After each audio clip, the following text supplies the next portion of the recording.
The mercury plunged to a frigid 10 degrees below zero. My adopted daughter, Emma, fretted that her biological parents out in the rural areas might be without heat. She bawled her eyes out and demanded to see them. All I could worry about was her being safe on those icy roads. So, after much begging, I arranged for a driver to bring her folks to stay with us for the winter. However, a massive snowstorm shut down the highways, trapping our entire crew in the Villa district. Our food stash was tight, but we figured it could last us about 2 weeks. Emma's parents, on the other hand, acted like they were gonna starve if they missed even a single bite, constantly burping after every meal. I glanced at our almost empty rice container. Then, seemingly possessed, Emma's parents seized me, convinced that my 3-year-old daughter, Mia, was crying too much and tossed her out the window. My heart shattered when they slashed my arm, forcing my husband to venture out for more food. Emma's family was cursing and blaming me, claiming that if I hadn't brought them here, they wouldn't be facing starvation. What they didn't get was that their hometown was the first to get buried under snow.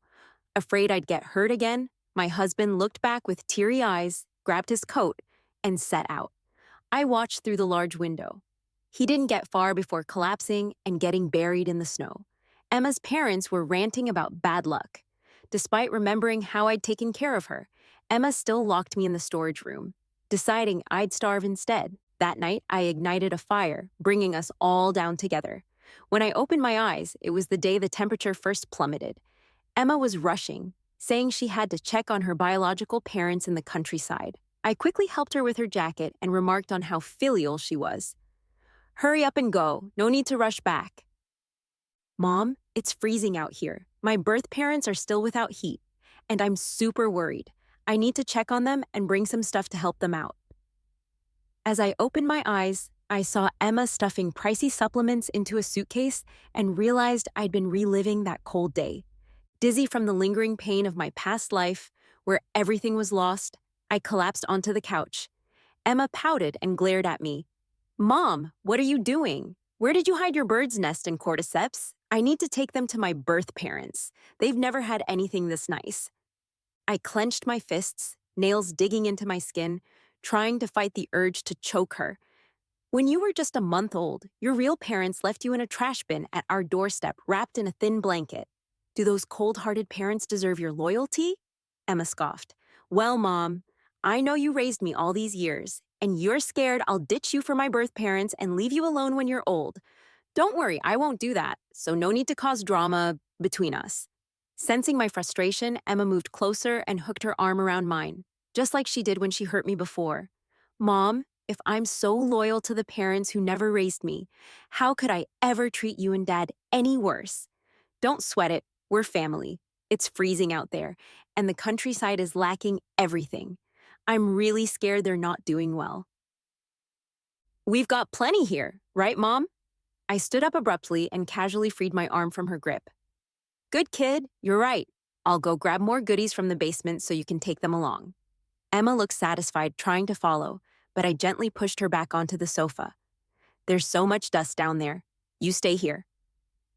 I signaled the maid, Sarah, to follow me. She'd been with us for 20 years, watching Emma grow up. On our way downstairs, Sarah frowned. I asked her what was up. She hesitated. "Ma'am, I shouldn't say much, but Miss Emma was spoiled by you. Why is she so ungrateful, going to see those heartless parents and taking your bird's nest and cordyceps? Those were awesome gifts you gave her. No way." In my last life, I was worried about my child raised by me and feared she might face danger alone in the snowstorm. So I agreed to let her parents stay with us for the winter. But not only did they come, they brought their 2 sons in their 20s.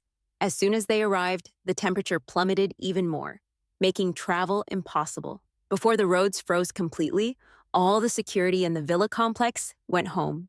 Her family took advantage of their strength, taking control of everything in our house. We, including my husband and younger daughter, were shoved into the freezing basement. We were only called up when they needed meals. Emma bonded warmly with them, but her gaze towards me was cold and harsh. "What's wrong, Mom? I've always been part of your family, never truly feeling at home. All your sweet talk about me and Mia being your treasures?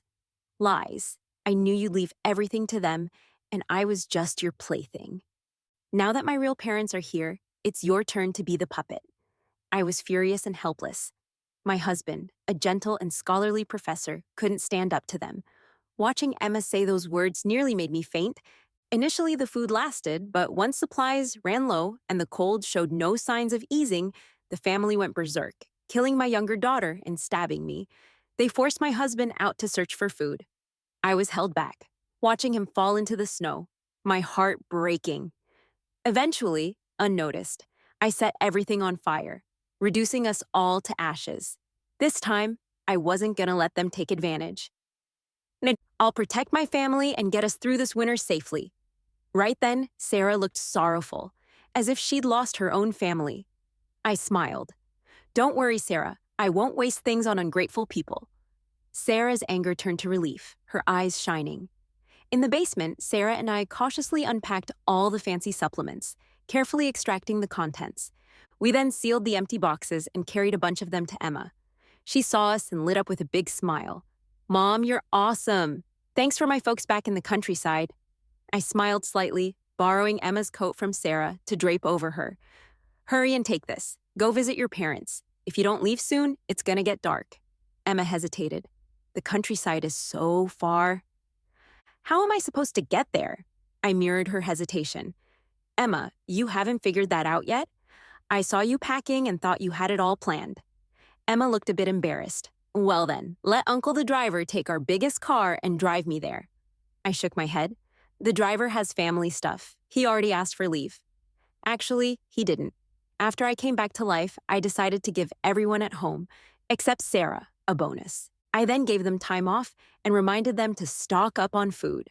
Hearing my response, Emma angrily pulled out her phone. How can this driver be so lazy? The moment it gets cold, he bails on work? That can't be. I'll call him back since I need the car today. I stopped her hand from dialing. No, Emma, the driver has an emergency and can't come back. Emma got upset, tears streaming down her face. Then what am I gonna do? My parents are waiting for me in the countryside. How can I get there without a car? Emma, you're 18 now. You can do what you want. You don't always need mom and dad to figure things out for you. Emma looked stunned. For the past 18 years, I'd always taken care of everything, and she was used to coming to me when things got tough. Seeing that I really had no intention of helping her out, Emma threw a tantrum. Mom, let Dad take me. It's only a 5-hour drive. He can go there and back today and be home by 3 a.m. I laughed bitterly inside, but kept a straight face. On such a freezing day, she expects someone to drive 10 hours just for her. She's never cared for the man who raised her. Just then, Jackson came downstairs, holding my little daughter, Mia. Emma was about to ask him, but I quickly cut her off. No, Emma, the weather's too cold and your dad's been feeling unwell. I worry about him driving for that long. Emma stared incredulously, tears welling up. Mom, you worry about Dad, but not me? You expect me to carry all this stuff onto a bus? I sighed and pretended to be helpless. But Emma, going to the countryside to see your parents is your choice. We can't make your dad pay for that, can we? He has his own responsibilities too. Jackson, who had just come downstairs, looked confused. Where's Emma planning to go? Emma didn't dare answer. I went ahead and explained everything. Jackson, usually so calm, turned red with anger. Emma, why do you bother with those heartless parents? Have you ever wondered why they never visited you when you were little? And now they come looking when you're just an adult? What do they really want? Emma, who had never been scolded by us, flared up. They were struggling financially then, so they couldn't see me. Now that things are better, they want to make it up to me. What's wrong with that? It's you guys who make me sick. Always trying to turn me against them, because you're scared I won't take care of you when you're old. Jackson shook with anger, slamming the table. I won't let you go see them in the countryside. Emma looked scared, but believed we didn't truly care for her. She wasn't about to let Jackson's words stop her from reuniting with her real parents. Suddenly, she stomped her foot like she'd made up her mind. She grabbed her bags and ran out the door. You can't stop us from being a family again. I'm going home today, Emma. The snow's too heavy. It's not safe. Come back.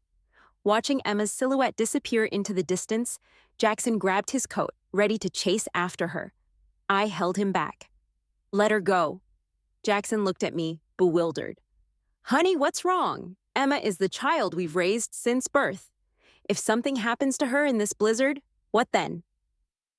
After Emma left, I couldn't hold back anymore and started sobbing in Jackson's arms. I had a dream. You cared for Emma so much you even brought her parents over. But then the temperature dropped again. We got trapped at home and ran out of food. We starved to death. Jackson patted my back sympathetically. I looked up at him. Honey, Emma's not really with us. Who knows what trouble she'd bring staying here? Let her find her birth parents. I'm scared my dream might come true. Mia's only 3. Jackson nodded, trying to comfort me. Finally, a weight lifted off my chest. Sarah was still busy in the kitchen. I called her over. She turned around looking confused. Ma'am, why are you crying? I shook my head and handed her 20 grand. The weather's too cold, something's up. Take the money and buy as much food as you can, then head home. Sarah didn't understand, but she trusted me. She thanked me repeatedly and left. Once Sarah was gone, I seriously informed Jackson that the temperature would drop even more. Sensing the tension, Mia quietly played with her toys. Jackson paused, but then said, I'll hurry and stock up on food. I shook my head. Find the best workers to secure our house, reinforce the doors and windows, and set up some solar panels. Make a section of the basement extra safe and warm as our shelter. Jackson hesitated. Honey, do we really need to go that far? I nodded with tears in my eyes. If you don't want to watch Mia and me die, you'll do what I say. Jackson gritted his teeth and nodded. Let's split up. Mia, be a good girl and stay home waiting for your mom and dad. Don't open the door for anyone, okay? Mia looked up, smiling sweetly. Got it, Mom. I'll be good. I patted her head and headed out with our family van. At the big supermarket, I used the excuse of donating to poor mountain villages to talk to the staff. I ordered 100 boxes of instant rice, 100 boxes of instant hot pots, 50 bags of rice, and 200 bottles of water. I also grabbed several hundred pounds of long-lasting vegetables, various meats, and spices. When the apocalypse hits, our home's temperature will drop lower than a fridge, so no worries about spoilage. I also picked up some snacks like cookies and candies for Mia, fearing she'd have a tough time alone at home.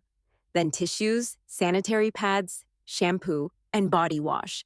Basically everything we'd need for daily life. In bulk. The supermarket staff kindly offered delivery. I drove them to the back of the villa and filled half the basement with supplies. I wasn't worried about others getting envious. With few people in the villa area and the drastic temperature drop, no one could even be out and about. After doing all this, I rushed to the mall and bought a carload of warm-down jackets, blankets, thermal underwear, and dozens of disposable socks and underwear. When I got home, the 10 or so workers my husband had hired were still reinforcing the house. Money seemed trivial when it came to survival. I offered to double their pay, hoping they'd finish quickly. The foreman, delighted with the increase, brought in 10 more guys and decided to work around the clock for us. I thanked them repeatedly. Then my phone rang, and I accidentally answered it. On the other end was Emma, hysterically crying, Mom, help me! The road to the countryside is too snowy. The taxi driver left me halfway. I want to complain about him. It's so cold, Mom. What should I do? In the past, hearing her cry like that would have made me rush to comfort her. But now, I had to hold back a laugh. Silently, I thought she got what she deserved. Her loud cries reached my husband's ears through the phone. He grabbed it and anxiously asked, Emma, where are you? Emma was sobbing and called out to him, Dad, I don't know, please come help me. Jackson checked their shared location and found Emma was about an hour away from her birth parents' village. Seeing this, he grabbed his keys to go pick her up. I stopped him. Are you crazy? It's dark, the snow is heavy, and country roads are dangerous. She's almost at her birth parents' place. Let them get her. Jackson looked at me in disbelief, then yanked his hand away. What's wrong with you? Even if you're jealous of her connection to her birth parents, we raised her. You know it's dangerous at night. How can you let our kids suffer out there just because of a wild dream? If something happens to Emma, you'll only regret it later. I'm going. You stay with Mia. I knew Jackson wouldn't believe that Emma would betray us, and I couldn't let him risk his life. Reluctantly, I told him I'd call her birth parents to pick her up. They were closer by 4 hours. Jackson was skeptical. Those two aren't reliable at all. Will they go? I nodded and dialed the phone. Once I explained, Emma's dad, Mark, scoffed. What? Go get that girl in the snow on a motorcycle for an hour and a half? No way. If she freezes, that's her problem. She chose this time herself. Hearing Mark's voice made me furious and nauseous. I kept it from Jackson and whispered, she brought expensive gifts like bird's nest and cordyceps. Do you think I'd risk it for that? Don't fool yourself. Bird's nest and cordyceps? They're worth $200K. You can sell them for your son's bride price. Mark's family was poor, and his two sons were still unmarried at 30. Hearing this, Mark didn't hesitate. I'll video call Emma now. If I don't see them, I'm not going. After the call, I told Jackson. Mark agreed to get Emma. Though he was worried, he said nothing more after my insistence. 10 minutes later, after checking the gifts over video, Mark agreed to pick her up. Emma shared a social media post. There's nothing like real parents. Some might pretend to love you, but when it counts, they're nowhere to be found. Waiting for my real father. The picture showed Emma's freezing face. Jackson watched over the workers overnight, barely saying a word to me. I knew he was hurt. I didn't try to comfort him, feeling uneasy myself. So I hired 2 workers to install a bulletproof door at the basement entrance overnight. I supervised the basement insulation. When dawn broke, the workers finished and left. I cleaned up the basement, got our daughter to sleep, while Jackson was upstairs, dozing off with the heater on in the master bedroom. Half asleep, I heard loud banging on the door, mixed with some pretty nasty cursing. I checked the security camera and saw Jackson had already opened the door, letting Mark's family in. Emma came in last, her face bruised and full of hate. The moment she walked in, she demanded from Jackson, Why? Why are the gift boxes from my adoptive mother all empty? It was too late for me to go upstairs and help Jackson. At that time, Jackson was completely confused, still caught up in the joy of Emma returning safe and sound. He stared. Empty? Emma, how did you get hurt? Don't pretend. Emma angrily threw the gift boxes at Jackson. The next moment, Mark stormed over, grabbed Jackson by his shirt collar, slapped him hard, then kicked him to the ground. Breathing heavily, Jackson on the floor yelled, Spit it out! I borrowed a van and drove all night just to settle the score with you. How dare you play me a bunch of empty boxes pretending they're worth tens of thousands? I'll beat you to death in this heavy snow. I brought my wife and son to come after you. Almost got buried on the way. Emma said, You've got lots of good stuff here. Hand it over to compensate us. Mark, tired from hitting Jackson, sat on the ground next to a beaten Jackson, his eyes greedily scanning everything in the house as if he wanted to claim it all. Jackson, half dead and reaching for his cell phone, gasped, I'm calling the cops on you. Emma kicked his phone away. Are you crazy, Jackson? That's my dad. What are you calling the cops for? You stole me all those years, separated us, only caring about Mia, never treasuring me. Now some compensation is cheap for you. Jackson was filled with anguish, more inside than out. Just like in my previous life, he never imagined that despite how we carefully raised Emma, she would not only lack any familial affection for us, but hate us to the core. Emma only saw us as the bad guys who took her from her biological parents. We were so worried she'd feel jealous or insecure. We even gave up a child for her sake, only having Mia at 40 by accident. Ever since Mia was born, Emma changed into a different person. No matter how much we tried to favor her, consider her feelings, she always thought we were faking it. So, when her biological parents showed up, she couldn't wait to reconnect with them. She'd never know that the goodwill from her biological parents was all bought with our money. We paid them to keep the truth from her and treat her better. In hindsight, it's enough to make me want to slap myself. Before Jackson could speak, Emma led Mark into our master bedroom like she had won a prize. Through the master bedroom camera, I clearly saw her open the safe, handing over the cash and all my jewelry to Mark. She looked at Mark hopefully. Dad, with all this, you guys won't have to suffer anymore. We can finally be a family again. Mark, his eyes shining with greed, laughed heartily, patting Emma's shoulder. Good job, girl. Then he eyed my villa greedily. This house looks pretty good. After that, Mark went downstairs pointing at Jackson, ordering his 2 sons, Kevin and Brian. Throw this guy out of our house. Jackson couldn't believe it. Mark, you're breaking and entering. That's illegal. Mark let out a cold laugh. If you dare call the cops, I'll report you for kidnapping my daughter. Let's see who suffers more. Jackson struggled in vain, tossed into the freezing snow by Kevin and Brian without even his coat, shivering and banging on the reinforced doors and windows. Emma, seeing this for once, showed a hint of fear. She tugged at Mark's sleeve. It's so cold outside. What if Jackson freezes to death? Mark snorted with laughter. Wouldn't that be better? Then no one would fight us for the villa. If it's so cold and he doesn't go find somewhere warm, but insists on staying here, how's that my fault if he freezes? Is it because you're still fond of him because he raised you all these years? Emma quickly waved her hands, distancing herself. He's not even my real dad. What happens to him is none of my business. Jackson's knocking was getting weaker, tears and snot freezing instantly.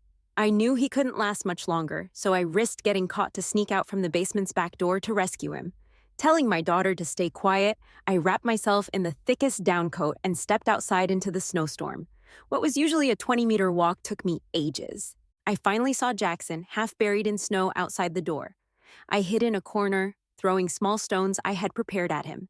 Jackson finally responded, painfully turning his head to meet my eyes. I waved at him urgently.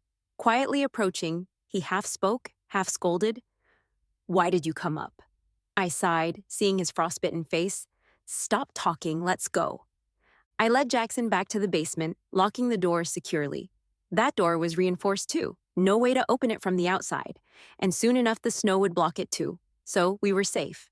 The room wasn't cold. I found thick blankets to wrap him up and handed him a cup of hot water. Jackson looked at me, tears welling up. Honey, you were right. Emma is worthless. It's my fault for not knowing better. Now the house is taken over, and they took my phone. The phone, honey? Call the police quickly, I said, holding Mia calmly. It's too late. I held up. The roads are shut due to the snowstorm. We have to rely on ourselves now. What do you mean? Jackson looked shocked as I opened the door to the small room, showing him all the food and daily supplies I'd stored in the basement. This snowstorm isn't stopping for a week or two. We need to stay down here while the folks upstairs. The snow kept piling up outside. Upstairs, Emma had emptied out the fridge to entertain Mark, Lisa, and their two sons. Roast chicken, crab, steak, salmon. Exotic fruits covered the table. Kevin and Brian were having a feast, oblivious to everything else. Lisa grabbed Emma's hand, constantly praising her. She's the best daughter. Mark sat at the head of the table, watching his happy family. I could only think ignorance is scary. If this wasn't a snowstorm apocalypse situation, this family would probably be behind bars. With the way they were going through the food upstairs, they'd run out by tomorrow. I pulled out 3 self-heating hot pots and shared a warm meal with Jackson and Mia. The next morning, we woke to a loud ruckus from above, immediately checking the surveillance on our phones. We saw Brian smashing a plate over Emma's head. Who do you think you are, giving me leftovers? Go to the kitchen and make it like last night. Blood mixed with grease dripped down Emma's face. She sobbed, crying for her mom. Lisa rushed down, not caring about Emma's wounds, slapped her hard. What are you crying about? Look how upset you're making your brother. What are you crying about? Look how upset you're making your brother. I'm sorry, Mom. This girl gave me leftovers. I was speechless. A day of good food, and they think they're royalty? The leftovers were still premium stuff, yet they acted as if it was beneath them. Emma's face and head burned with pain. She got yanked by Lisa again. You've lived in luxury for 18 years, and now we finally come. You give your brother leftovers? Have you no heart? Emma, never treated this way, was stunned and couldn't even process being angry. Nervously, she explained, No, Mom, we're out of food. Just as Emma was coming down the stairs, Mark slammed the table. Out of food? Can't you go out and buy some? Finally, their gaze shifted to the window, noticing the snow was halfway up the floor to ceiling windows. They were trapped. Emma's family eyes widened with fear. Lisa, slapping her thigh, cried out, Oh my God, the snow's gonna bury us and we're out of food. We're going to die here? Then Lisa's face twisted viciously, pointing at Emma, cursing. It's all your fault. You insisted there was valuable stuff here. Dragged us over. Now we're stuck. This is all on you. And Lisa started beating Emma. Emma, bruised and unable to escape, screamed in agony. Enough! Mark finally spoke up after being silent, and Lisa stopped. Emma, in pain, tried to suppress her crying. At this point, Jackson sided with me, feeling no sympathy for her, thinking she got what she deserved. Mark stared at Emma. Is there really nothing left? Terrified, Emma racked her brain and pointed toward the basement. There must be something in there. My heart tightened. Catching Jackson's eye, neither of us dared to breathe. Normally, Emma looked down on the basement, thinking as the daughter, she shouldn't touch such a dark place. But now desperate, she lunged at the basement door, opened the old outer door, but found another solid door inside. Emma was shocked, but Mark, smiling with greed, threw Emma aside. There's gotta be something good in there, he questioned Emma. Is someone in there? Emma, beaten and on the floor, shouted through gritted teeth. My dear Mom, is that you? Aren't you the one who loves me most? Why hide and not save me? Her words turned into a roar. She pounded on the basement door. Her words turned into a roar. She pounded on the basement door. Get out here. I covered Mia's ears, comforting her. The door's thick. Bad guys can't get in. Mark set Kevin and Brian to work, hacking at the door with kitchen knives for days until they ate all the leftovers. Plates clean spotless. But the door didn't budge. Emma, receiving no food, was on the brink of starvation. Mark fixated on her, yelling at the basement door. If you don't open up, I'll throw your daughter outside to freeze. Counting to 3. 3, 2, 1. I remained silent. Mark crazily dragged Emma, opened the window, and tossed her out. Emma's frantic cries reached through the walls. Mom, I'm sorry. Only you love me. They just want money and beat me. I'm sorry. Please save me. Her voice dwindled to a whisper. Mark banged on the door. Your daughter's dying. Open up or she'll be dead. I clenched my fists, nails digging into my palms, fighting the urge to kill her myself. I wouldn't risk my life for someone so ungrateful and venomous. But Jackson wavered. He turned, putting on a coat to go out, and I knocked him out cold, tying him up. I couldn't let my child face danger. Jackson couldn't save Emma. When I knocked him out, I was ready for him to be angry at my cold heart. When I knocked him out, I was ready for him to be angry at my cold heart. Maybe even divorce me once this apocalypse ends. 3 days passed. Suddenly, I heard a dull sound. I quickly grabbed my phone and checked it, finding that the starving Kevin and Brian had thrown Lisa and Mark, the couple, out. Go find something to eat and come back, or you can just die out there. No matter how much the couple cried and begged outside, Mark and Brian didn't soften at all. Realizing the situation, they went out trying to find a way to survive. But soon they disappeared into the heavy snow. Outside, Kevin and Brian were too hungry to shout anymore. They were crying uncontrollably, banging on the door, begging me for something to eat. I knew if I fed them, it'd be the end of my family of 3. So I stayed firm. Jackson hadn't spoken to me in 3 days. I turned around and saw tears in his eyes as he looked at me. Confused, he suddenly hugged me tightly. Honey, I had the same dream as you. It's true, right? Thank you for saving me. Thank you for protecting our daughter. I won't soften my heart for that family. This time, I'll make sure to protect you and Mia. We will make it to sunrise. I hugged him back, tears streaming down my face. Another month passed, and the snow finally stopped. At my house, there were 5 bodies, 3 men and 2 women. I called the police and explained everything to them. Then I sold the villa and moved with Jackson and Mia to a warm city to start a new life.